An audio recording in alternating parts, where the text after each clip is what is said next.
What's up, Royals? I'm Kai. Hope you're doing well. And in this video, we're going to talk about the 10 things to consider before breeding rats for your reptiles. Stick around. You're watching Lucas Landon Royals.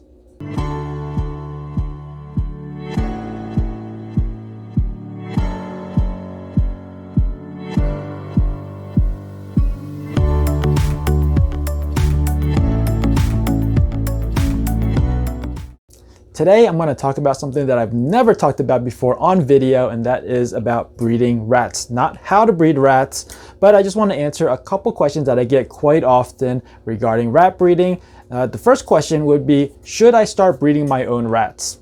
And the next question is, what are the pluses and minuses, pros and cons for breeding my own rats as opposed to just buying them? If you've been following me on this channel, you know I have a small collection of snakes, ball pythons, and I guess some people just assume that I also breed my own rats, and that assumption is correct. So to answer those two questions, I'm going to go over the 10 things that you should consider before you even think about breeding rats for your snakes or reptiles. Now, these are in no particular order, so let's just jump in. Number one is cost. A lot of people think that by breeding your own rats, you're going to be able to reduce the cost of the food bill. That may not necessarily be true. If you think about it, if you're able to get rats, let's say a weaned rat for $1.50, you may not be reducing your food bill by that much by producing your own. But if you're getting a weaned rat for, say, like $3, then yes, you're probably able to reduce your food bill. But if you take into consideration the time, the cost of the food, the bedding, the enclosures, the water, the equipment, all of that stuff does add up, and it's going to take a long time for those margins to offset the initial spend to get into it. And then you have all the maintenance and husbandry, which is, like I said, the food and the pine shavings and the beddings that go into it. Plus, think about your own time that you put into it. If you have a regular 9-to-5 job, and let's say you're getting paid $20 an hour, if you could spend 2 hours making $40, then use that $40 to buy your own rats. Do you want to do that versus spend 2 hours cleaning rat poop and feeding the rats for, I guess, whatever you can pay yourself at the end of the day? So think about it in those terms, and I mean really think about it. Now, number two on the list has to do with quality. We have this phrase pretty much in everywhere that I've worked: shit goes in, shit comes out. And that just tells you that the more effort and time that you put into it, you're going to get that in return back. So don't put crap into it and expecting quality or gold out of it. By breeding your own rats, you're able to control the food and nutrition that's going into the rats, also able to control that the environment in which they're able to thrive and breed. Ultimately, what you get out of it are nutritional prey items that then you can feed to your snakes. So you're able to control the nutrition that's now going into your snakes as well. Now, that's really important because that could impact the number of clutches you get in the season and the number of eggs per clutch. If you have a good supplier, quality may not be weighed as heavily, but if you have a supplier that is hit or miss, you may want to think about changing suppliers or potentially breeding your own, because a bad batch of rats could potentially be detrimental to your collection, and that's really scary to think about.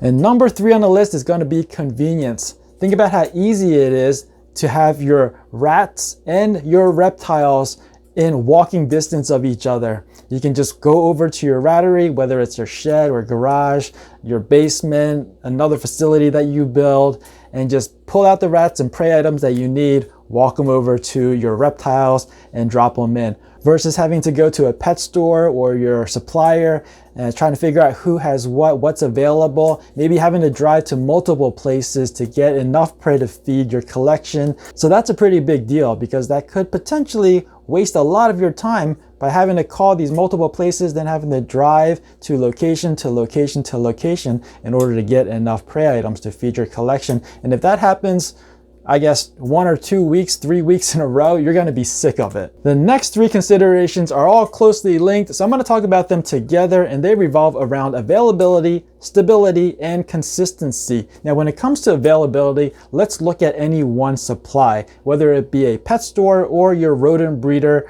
Are they going to have what you need when you need it? And the short answer, the real answer, is going to be probably not. No one place is going to guarantee that they have what you need when you need it all the time. So if availability at that place is high, then you might be able to deal with not having prey items once in a blue moon. But if it's not satisfactory, then you can't maintain that stability. So what you have to do is maybe look for other sources. Maybe it's another pet store, maybe it's another rodent breeder. So even though no one place can guarantee availability at 100%, but by having multiple sources, you can still maintain stability. It just means that you have to go to multiple locations. Keep in mind, online websites sell frozen prey items, but for that to be cost effective, you're gonna have to order a lot because you're paying for the same in shipping. For example, if I'm buying 100 weaned rats at $2 a piece and the cost of shipping is $30, I'm gonna divide that $30 by the number of prey items, which is 100. I'm gonna come out to 30 cents.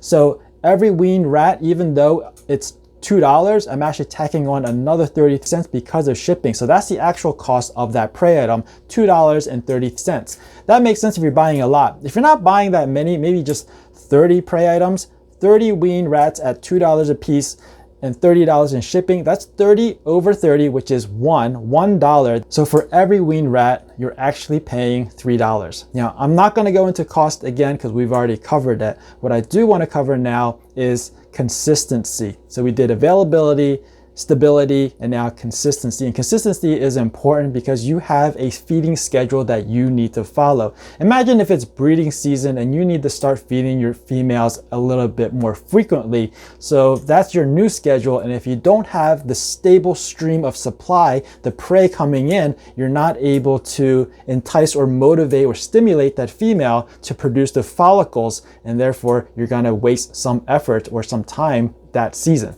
Number 7 on the list is enjoyment. Do you actually enjoy rats? And I mean all aspects of rats, not just the good ones, but all of them, because you are gonna have to clean their poop, you are gonna have to clean their bedding, you are going to have to go in there and feed them and make sure they're clean and then move them from tub to tub and pick them up and touch them. And if you're not okay with those things, and I mean really, really not okay with those things, then you should absolutely stay away from breeding rats. But if you enjoy rats, give breeding a try. And if you think you can tolerate some of those aspects that you don't enjoy, then we move on to number 8, which is motivation. Maybe there's other things that can motivate you to get over some of those things you don't like and tolerate the rats. Maybe it's the cost, maybe it's the availability, or it could be the quality. Those could all be motivational factors that drives you to tolerate those negative aspects about rats that you don't like, to tolerate them to a certain degree so that you can do what you need to do once a week or twice a week, whatever the maintenance frequency happens to be, so that you can maintain the rat colony for the long term. Now let's move on to number 9 on the list, which is time. Now we covered time when we talked about cost because we all know time is money. We also talked about time when we talked about convenience because you're not driving from store to store, supplier to supplier to get the prey items. You're just walking over to your basement or shed or whatever it may be, wherever your rats are. But there's one more thing about time that I want to bring to your attention is your control of your time. If you're breeding your own rats, you'll very quickly know how much time it takes for you to clean, feed, and refill the water for your rats, as opposed to not really knowing where you need to drive to, how many locations you need to go in order to get the order of rats that you need to feed your collection. And the last one on the list, number 10, is space. Now this is quite obvious. If you don't have the space, then you can't have the rats. But remember, all of these considerations are intertwined and interdependent. So let's say you have funds available, you have time available, then you can build your rattery to whatever size you want. Now, if you do have space, more than likely it's a fixed space. And a fixed space, that's going to dictate or determine how much money and time you spend. So like I said, everything is interdependent. Now, depending on the size and location of that space, it's going to affect the cost as well. Because if you have something that's far away and not that big, maybe a couple box fans would be enough as ventilation. But if you have something that's close by and big, then you have to invest in something more substantial, like an actual industrial ventilation system. You also have to take into account heating and cooling because rats are not going to produce that well when they're very hot or too cold. So something like a split unit where it can do both heating and cooling. That will be effective. Now I see some people get by with a space heater and a window unit. That might work. I've never tried it, but I've seen people do it. So those are the 10 things to consider before you even attempt to breed rats. And I suggest you list out your pros and cons. Not my pros and cons, but what you consider to be pros and cons. And to think about what is actually important to you and why you would want to breed rats or not breed rats. So you see, the question of should I breed rats doesn't have a simple, clear-cut answer. That's why I made this video. Now, if you do decide to go down the path of breeding rats, just know that you don't have to all of a sudden become the primary source to provide food for your reptiles. You could just be supplementing. So start off slow. You don't have to all of a sudden get a massive colony. Start off slow and build on. Still know that you have your other sources available, your pet stores, your other breeders, your online websites. They could all remain as your source so that you can maintain stability. So just be a supplemental source until you can get to the point where you build up your rat colony that you can become the primary source. And you may never become the primary source, and that's okay as well, but just knowing that you have an additional source, which is yourself, is going to be a huge relief. So that about wraps it up for this video. I hope it was helpful, and if you enjoyed it, please give me a thumbs up. If you're new to this channel and you want to be informed of future uploads, make sure you're subscribed and ring that notification bell. As always, thanks for watching. Please share, and I'll see you guys next time.